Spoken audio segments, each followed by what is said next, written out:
Hi, my name is William Herman, and today I want to talk about the Shanghai Disney Resort, the history of it, and also this achievement of Chinese tourism, as well as achievement for the Disney company overseas. The story of the Disney Resort started in 2005 when the Shanghai government invited the Disney company to build a resort in the city. It wasn't until June 2016 the park was officially opened. It took some time to build the park as well as have government authorization to build it as well, and the business deals with it. While the resort has a lot of people have enjoyed it and they wanted to go to it and visit it, and it's been revered. Some criticism is that Disney hasn't called out China for their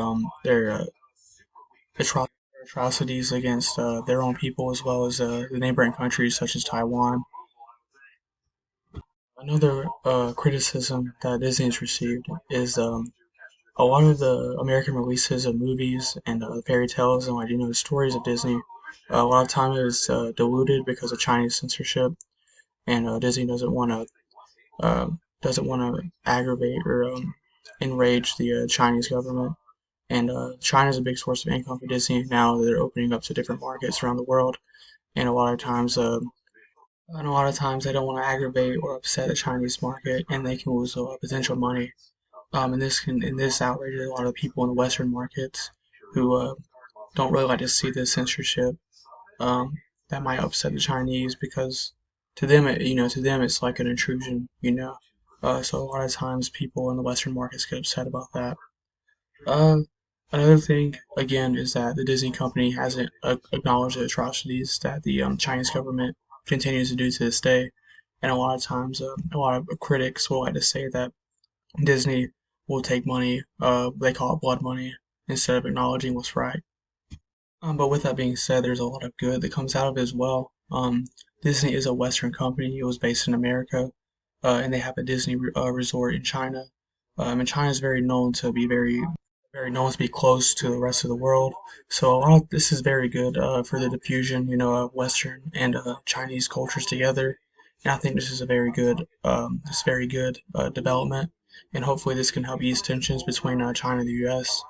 And a lot of times when you go there, you'll see a lot of Chinese architecture as well as American architecture, diffused together, which is really good. You also see a lot of Western tourists as well as Chinese tourists getting along within the resort very well. You see a lot of signs there with English and Chinese lettering on it, which is very good. The centering, the center, the resort is it's a very good development within the diffusion and opening up of China, which can be very good. And a lot of uh, a lot of political scientists like to say that this could be the beginning of a liberalization within China. Um, and that's something that's very good. Coming from a Western point of view, that's very good. Um, and then now next also um, when the Chinese so now today in modern day the Shanghai Disneyland is actually closed down. It's actually been closed down since 2019 since COVID started. It's been opening up for about a couple months and it'll close back down, and it's recently going to be closed until June 23rd of this year, 2023. Um, and eventually it'll open back up when outbreaks of COVID start to decrease in China. It's still prevalent in China, very prevalent in China, and it's still a very big problem over there. So we've only had a couple of years to see like the development of the Shanghai Disneyland. And a lot of tourists have said it's very nice, it's very open to a lot of different people, and it's a very big tourist attraction for Westerners and Chinese as well. But in conclusion, I think that the Shanghai Disneyland is a very good thing.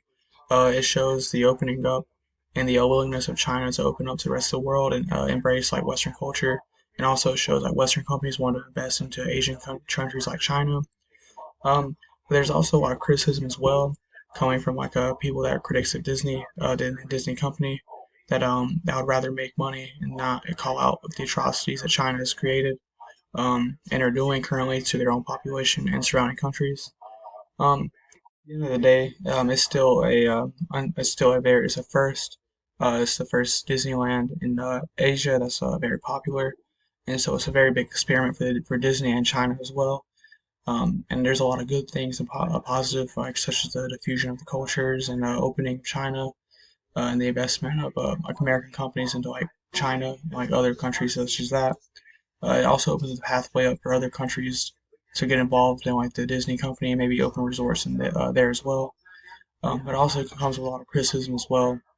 And I think it's a good case study of American companies and sometimes of their ethics and what they value.